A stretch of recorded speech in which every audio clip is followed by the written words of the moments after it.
इस बार के बजट में जो है जन कल्याण की बात की गई है, व्यवसाय हित की बात की गई है, उद्यम हित की बात की गई है। इस बार के बजट में जो टैक्स स्लैब जो हर आय करदाता से जुड़ा हुआ मामला है, इस बजट में निर्मला सीतारमण जी ने बहुत सारे छूट दिए पर्सनल इनकम टैक्स में। पहला कि वो 12 लाख तक की इनकम जिसकी है उसको कोई टैक्स नहीं देना पड़ेगा।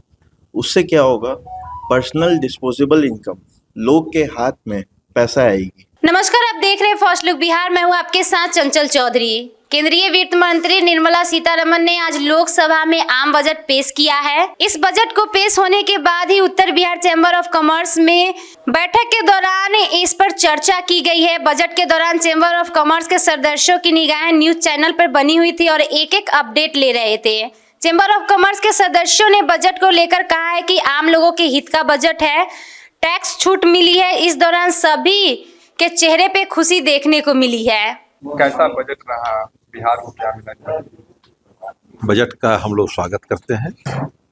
इस बार के बजट में जो है जन कल्याण की बात की गई है, व्यवसाय हित की बात की गई है, उद्यम हित की बात की गई है। इस बार के बजट में जो टैक्स स्लैब जो हर आय करदाता से जुड़ा हुआ मामला है, उसमें हम लोगों ने टैक्स प्रणाली में यह मांग की थी सरकार से कि 7 लाख की जगह उसको 10 लाख रुपए तक की छूट कर दी जाए।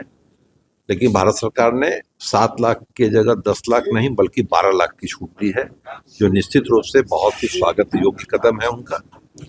राष्ट्रीय परिप्रेक्ष्य में और भी बहुत से निर्णय भारत सरकार ने जनता के हित में लिए हैं, लेकिन बिहार के परिप्रेक्ष्य में अगर हम आते हैं तो बिहार के परिप्रेक्ष्य में जो इन्होंने जो वेस्ट कोसी कैनाल को डेवलप करने की बात की गई, तो हम लोगों का ऐसा मानना है कि अगर उसका डेवलपमेंट हो जाता है कोसी कैनाल का, तो उस इलाके में जो बाढ़ की विभीषिका से वहाँ के किसान, वहाँ का जनमानस जो काफी प्रभावित होता था, काफी उनको आर्थिक क्षति उठानी पड़ती थी। तो इस वजह से क्या होगा कि अगर बाढ़ की विभीषिका को हम लोग रोक पाए तो निश्चित रूप से वहाँ के किसान खुशहाल होंगे, किसानों की खेती जो है लहलहाएगी। तो ये निश्चित रूप से बिहार के लिए बड़ा ही अच्छा सोच समझ के लिया गया कदम है।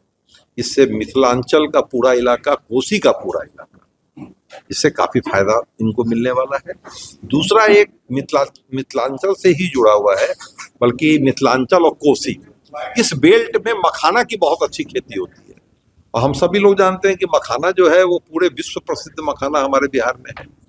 तो मखाना के भी लिए इन लोगों ने एक बोर्ड की स्थापना करने की बात की है। तो वो बोर्ड की स्थापना होने से क्या है कि मखाना की क्वालिटी, मखाने का उत्पादन कैसे आगे बढ़ेगा, इस पर ब्रांडिंग होगी। तो निश्चित रूप से ये भी आपको कोसी और मिथिलांचल के लोगों को काफी इससे लाभ मिलने वाला है इस बोर्ड की स्थापना से। तीसरा, इन्होंने जो किया है, जो एक बहुत ही क्रांतिकारी कदम हम इसको मानते हैं कि बिहार जो है एग्रीकल्चर स्टेट है, तो इसके लिए फूड प्रोसेसिंग की जो इंडस्ट्री है उसकी सबसे ज्यादा संभावना बिहार में रही है और है। तो इन्होंने पहला इंस्टीट्यूट बिहार में खोलने का निर्णय किया है फूड प्रोसेसिंग का। तो निश्चित रूप से हम बिहार के लोग बहुत इसके लिए वित्त मंत्री जी को, प्रधानमंत्री जी को आभार व्यक्त करते हैं। इसके अलावा इन्होंने बिहटा एयरपोर्ट, जो काफी दिनों से इसका काम लंबित था, इसके लिए इन्होंने फंड का एलोकेशन कर दिया है।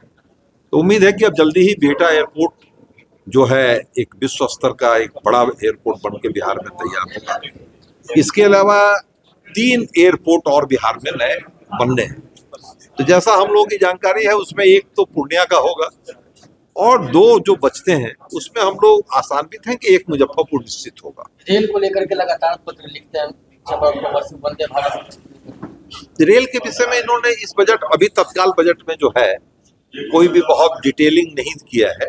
तो ये हमको लगता है कि इसकी डिटेलिंग आने के बाद पता चलेगा कि मुजफ्फरपुर को क्या मिला या बिहार को रेलवे में क्या मिला, तब हम लोग को पता चलेगा। ओवरऑल बजट से खुश है? निश्चित रूप से इस बजट को हम लोग बहुत ही सुंदर, बहुत ही अच्छा, बहुत ही प्रगतिशील बजट हम लोग इसको मानते हैं। मेरा नाम अंकित हिसारिया, एक चार्टर्ड अकाउंटेंट है और north Bihar chamber of commerce के कोषाध्यक्ष भी है। इस बजट में निर्मला सीतारमण जी ने बहुत सारे छूट दिए पर्सनल इनकम टैक्स में। पहला कि वो 12 लाख तक की इनकम जिसकी है उसको कोई टैक्स नहीं देना पड़ेगा। उससे क्या होगा, पर्सनल डिस्पोजेबल इनकम, लोग के हाथ में पैसा आएगी, जिस हिसाब से पैसा आएगी तो कंजम्पशन बढ़ेगी। दूसरा लाया टीडीएस, रेंट का पहले टीडीएस और टीसीएस के प्रोविजंस को सिंप्लीफिकेशन किया। पहले 2,40,000 तक में के रेंट के एक्सपेंडिचर पे कोई टीडीएस नहीं कटता था, अब उसको बढ़ा करके सीमा 6 लाख तक किया गया। आगे और क्या लाए, अब इनकम टैक्स के स्लैब को भी इन्होंने चेंज किया। 0 से 4 लाख तक में कोई टैक्स नहीं, 4 से 8 लाख तक में 5%, 8 से 12 लाख तक में 10%, 12 से 16 लाख तक में 15%, 16 से 20 लाख तक में 20%, 20 से 24 लाख तक में 25% और 24 लाख से ऊपर वाले के आय के लिए 30%।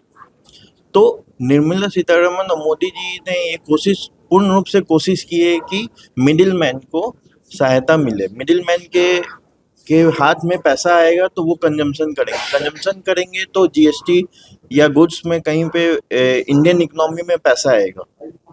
दूसरा कैपेक्स, कैपिटल एक्सपेंडिचर में गवर्नमेंट ने बहुत आगे कदम रखे हैं, जैसे कि 50 नए टूरिज्म स्पॉट को डेवलप करने के लिए कहा है। फिर से पीएम गति शक्ति योजना को लाने का और इम्प्लीमेंट करने का उन्होंने आगे प्रेरणा दी है और वो कोशिश की है कि इसको आगे बढ़े। तो ये पूरे हो गए direct taxes reform. Indirect taxes में जीएसटी के रेट्स अभी बहुत चीज़ में कम हुए हैं, जैसे कैंसर ड्रग्स लाए गए, 36 कैंसर ड्रग्स ये सब लाए गए। फिर से एक मदर टंग पीएम मातृ शक्ति स्कीम करके, एक मदर टंग करके एक इन्होंने स्कीम लॉन्च किया है। इस खबर में फिलहाल इतना ही। देखते रहे फर्स्ट लुक बिहार। धन्यवाद।